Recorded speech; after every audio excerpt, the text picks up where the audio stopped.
Okay, today I'm going to show you how we use Beast Academy in our homeschool for math. I'm here logged in as a student. You would go to the Art of Problem Solving website, choose Beast Academy, sign up with a parent account, and then create however many student accounts you want. Each of my kids has their own account. With the way it tracks progress, you definitely want each child to have their own account. I believe the first child is $15 a month, and after that, it's $10 per kid per month. And I'm not sure if they have an annual program. When we first started trying this out, I just wanted to go month to month, but I need to look into whether or not it has an annual program because we love it and it is definitely a staple for us now. So basically, this is the scene for the kids. If you click this little house thing, this is where you'll be led. There are the theater is where all the movie lessons are. The puzzle lab is where all the puzzles are.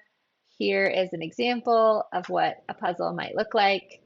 Um, my kids love the puzzles. They actually start out locked, and then I think maybe the first ones are available. And then if you get through, like the whole thing is a little bit gamified, which I was very skeptical of because I just don't tend to use a lot of gamified media for learning, but it's so well done. So I don't even know all the things. I just know that my kids will be like, yes, I unlocked a planet, or I'm on the planet level or the comet level. So they have to play through the comet level, gets really tricky, and then eventually they unlock the planet level. Um, so tons of puzzles that unlock at different levels. The unlock is actually a parent setting. I will do the second half of this video. I'll go on the parent dashboard so you can see what that looks like. But I have my kids' settings to unlock as they progress. So I do not have the whole program accessible to them. We started out like that. I think it was too many options. I just told them, hey, you got to go in order and you got to earn your next levels and your unlocks. And that actually works really well for us. So if I go back home, I have a library. This is where all the books, these are the covers of the printed books. So you can actually buy each of these books in print from Beast Academy. I have a few. Um, and this is what they look like. They're super colorful. They're really great. I got these secondhand at a homeschool sale for next to nothing. But my kids really do well with the PDF. Again, we don't read a ton on the computer. I've thought about getting them e-readers, just never gotten around to it. But these are full color, you can see. And this is like your textbook. So, so yeah, all the books are here if you need to do any rereading. Here's the great thing. Your kids actually don't have to navigate the theater or the library because it's all built into the class, which is really cool. So I'm going to go into the class and I'm going to show you um, what it looks like. So here we are in level 2. My son has made his little monster guy a turtle monster, but they can change their monsters. Um, so again, I have it locked so that my kids have to go in order. So you can see like this is where he left off because everything there is locked. So our family, again, it took us a while to find a groove to figure out how to do the lessons, what will make sense. The Beast Academy website does have some suggestions for parents. You could definitely read through what they say. I'll tell you how we use the program as our complete math curriculum, and you can just obviously do what works for your family. But we tried a few things, and now I require that they read every little book class. I'm always available to read with them, and if I think a child is a lazy reader and is just kind of glancing, then I will just sit and read it with them like I would for a regular math lesson from a regular book. So often, the kid will pick the color and he'll be blue and I'll be orange, and we'll go back and forth. And it basically outlines this math concept from the story, The Beasts, and there's always like a joke at the end.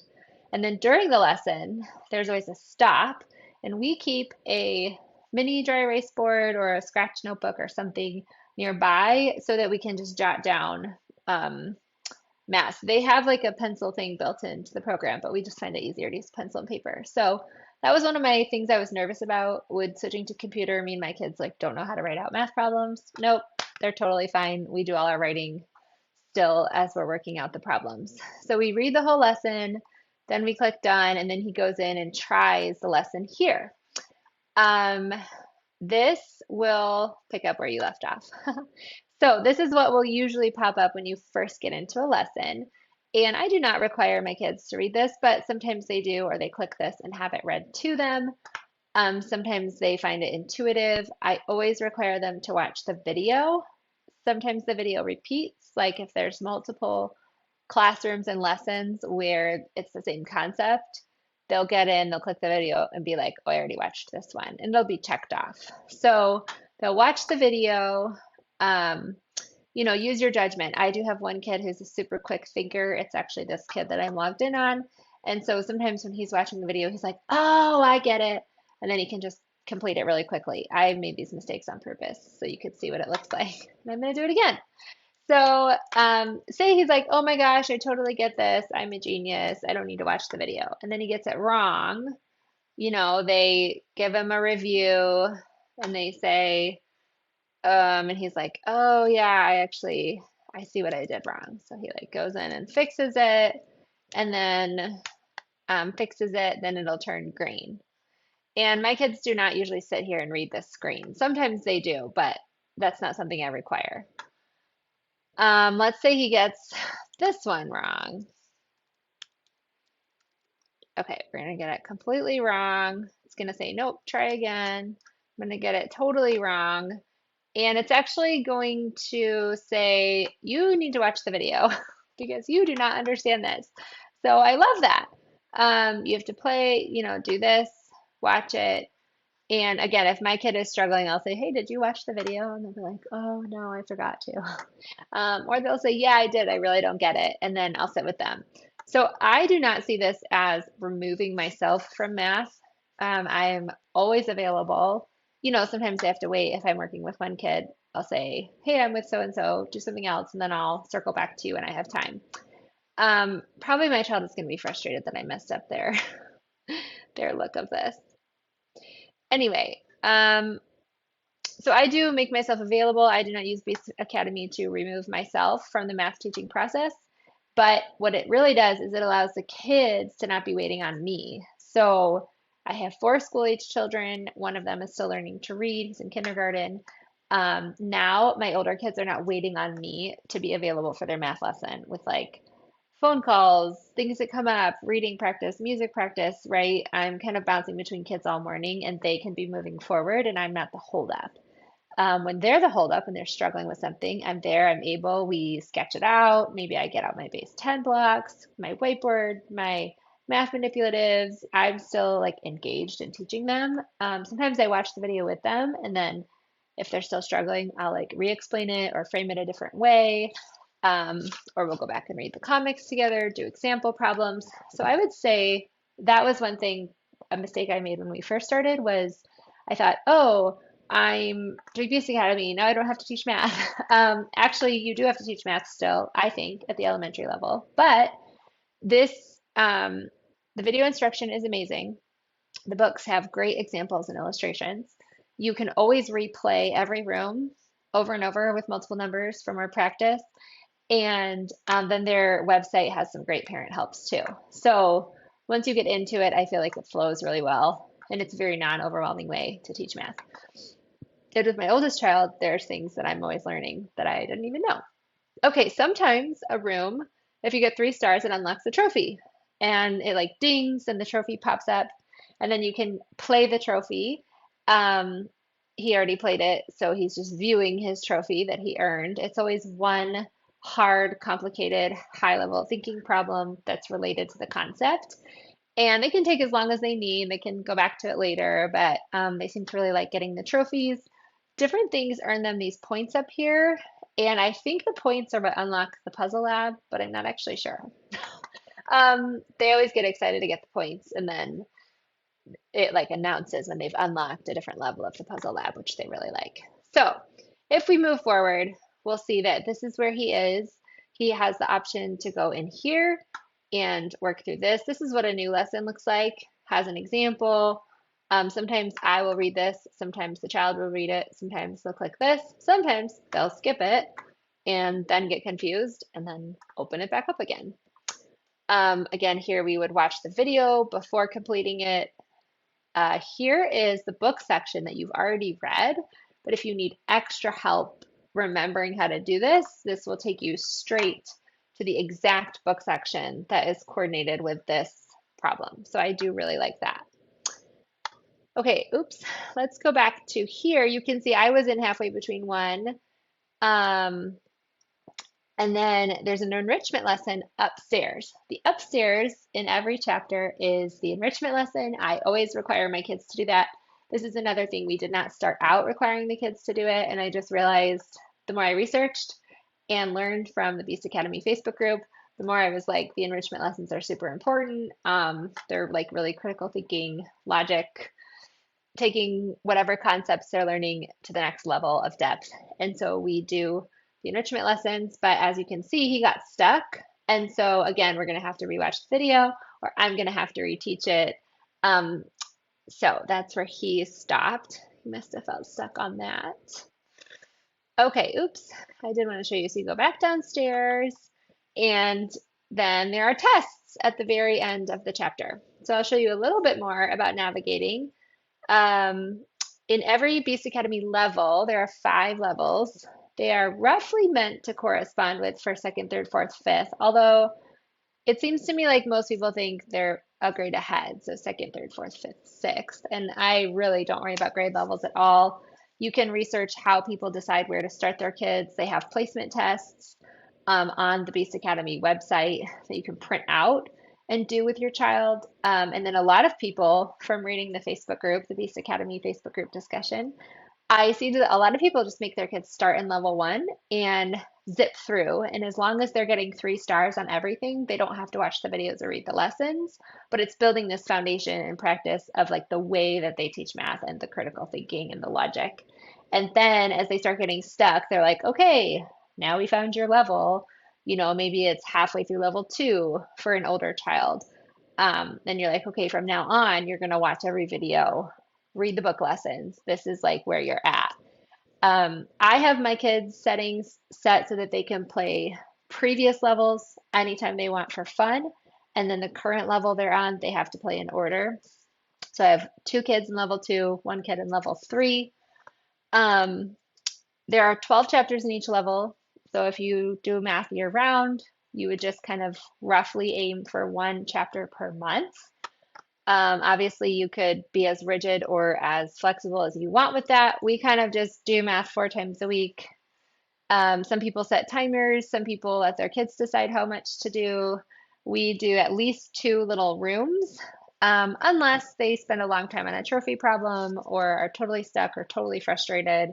We might say, hey, let's pick this up tomorrow. Why don't you do a puzzle lab for, a little while for fun? So we aim for 2 rooms, but I'm not like so rigid that we can't flex on that. And they seem to be moving at about the pace of a chapter a month. My mathy kid who loves math and loves Beast Academy and plays it for fun on Saturdays moves faster, and that's fine with me. So in here, you can navigate to the chapters. You just see what each section is. Here was back to level 1 is red. He completed level 1. Now he can go back and play any of those for fun that he wants. Level 1 has some really, really fun puzzles and games. So that's fun.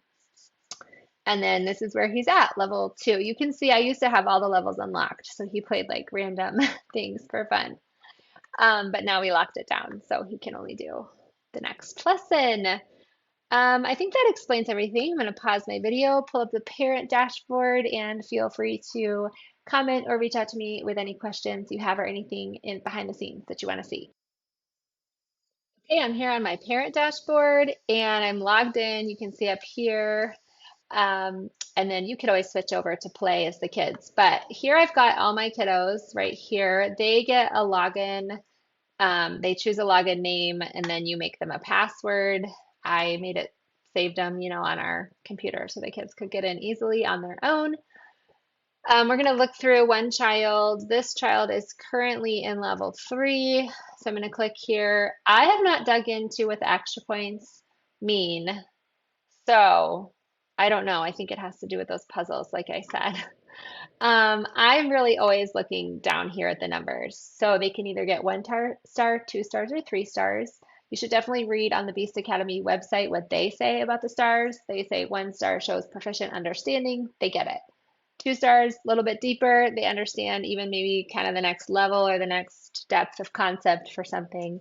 And then 3 stars is like they totally get it at the deepest level. When we first started, I didn't really pay attention to that. I read that and I thought, okay, 1 is fine.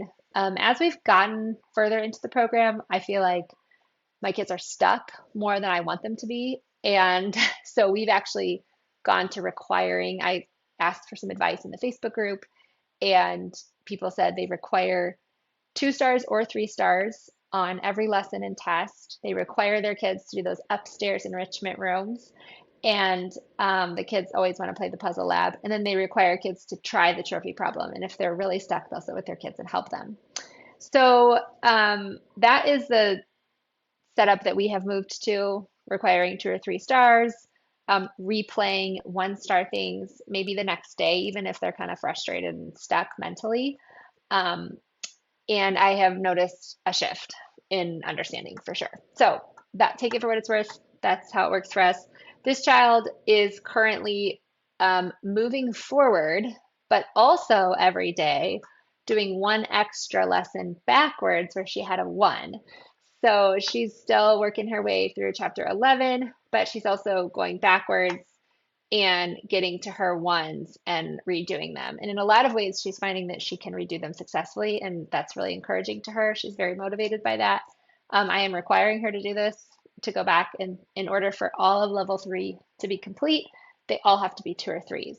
And this is also a child who is not super interested in doing like the extra trophy challenge problems. It's just her brain kind of shuts off or she gets scared or something. So we are going back through the trophies together. And a lot of times she can just do them, which is really encouraging and motivating. And a lot of times, half the time I have to help her. And I think that's a win. Like we have a great conversation, we do examples, we kind of talk through how could we think about this. Sometimes she takes it to her dad and they talk about it.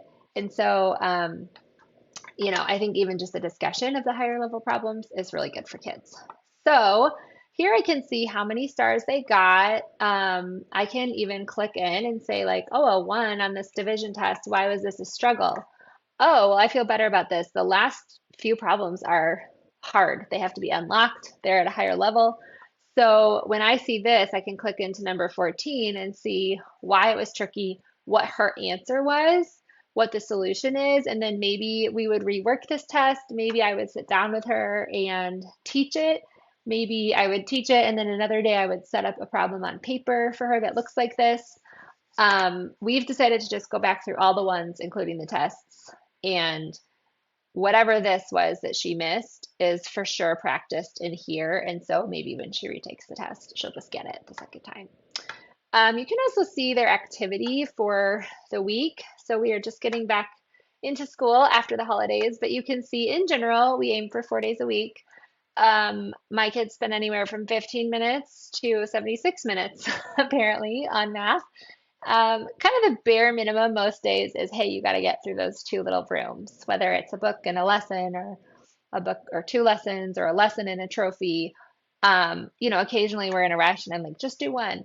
Or they sit and they play Puzzle Lab or old levels for hours and have a lot of fun with it. So it varies, but in general, we just kind of try to keep going, be diligent, hit it 3 to 5 days a week, and doing our best. And so far, that basic approach seems to be tracking us a little bit faster than 1 level per year, I would say, which is great because we got into it a little late. So, like I wanted my older kids to kind of fly through the first part of it and then be able to move on to pre-algebra after they finish Beast Academy level 5. So that's it. Here is, I just go in. You always make sure you're on the current chapter that they're working on. He just started chapter 2, but I could go back and look at chapter 1, and I might click into certain things and see some ones and decide if we need to review that or if it's just something that'll come later. I hope this helps you. We absolutely love Beast Academy. 10 out of 10. I recommend it. As of this recording, they don't even have an affiliate program. I make nothing from referring you to them. I just I love it. It's a great fit for our family. It's a great way of learning and teaching math. And so I just try to refer people to it and show you how we use the online program. I will say a couple things really quick. The online program and the book programs, according to the company, are the same. They might have different numbers, different problems, but in general, if you order the books, you're going to get guidebooks that are exactly the same as what's online. You're going to get, there's a practice book, so that's going to have a lot of practice problems. There's a puzzle book, looks a lot like the Puzzle Lab. For the cost of ordering all the books, I really just wanted my kids to be able to move at their own pace and do it on the computer. So that's why we chose that. Lots of people, I'm sure it's just a personal preference for your kids' learning style and your own preference. One thing that I really like about the online is it's instant feedback for the kids. So they get it wrong, they don't move forward, they get a red dot. And it's like, try again, and it gives them help. And that has been huge for us because, again, I'm not the holdup. It's not like they do a whole math lesson wrong and then I don't correct it until that night. And then I'm like, oh no, they spent 30 minutes and they didn't get it. And now we have to redo it tomorrow. So doing it online has eliminated that type of frustration for us, which is amazing. For me, that's a win with 4 elementary school aged kids. Um, and then the other thing about Beast Academy is it's full program. So you do not have to supplement. You can use it as a supplement if you do a different full program, but I wouldn't require the same level of completion or success if you're also doing a full textbook program. So if you're doing like Singapore math or Saxon, and then you're like, hey, you have to get 3 stars on everything, like you're really double mathing, which you could totally do, but you don't need to. It is a complete program in itself. So if you're using it as a supplement, keep that in mind, and how you structure it and what you require. Maybe you don't require anything. You just unlock all of it, let your kids play. There's definitely worse things they could do on the computer than play Beast Academy. If you are using it as a full program, just I would encourage you to not feel like you have to go supplement with another paper and pencil program. The one exception for us has been for kids that need more repetition for fact fluency. We have added some other fact fluency practice. So again, it just depends on the kid. Some kids really quickly internalize those facts, and just from working the problems here online, they get it and they just kind of remember the numbers. I have 1 or 2 of those kids. Then I have another child who just needs more repetition, flashcards, visuals, games. And so I do have some resources for that. I can do another video on that another time. But you know your child, you're the best person to be paying attention to what your child needs. So I would say go with your gut, hop in the Facebook group, contact me if you're trying to troubleshoot and you want some ideas or tips. Um, and then, just give it a whirl and see if it works for you. So, signing off, hope that helps. Have a great day and happy homeschooling.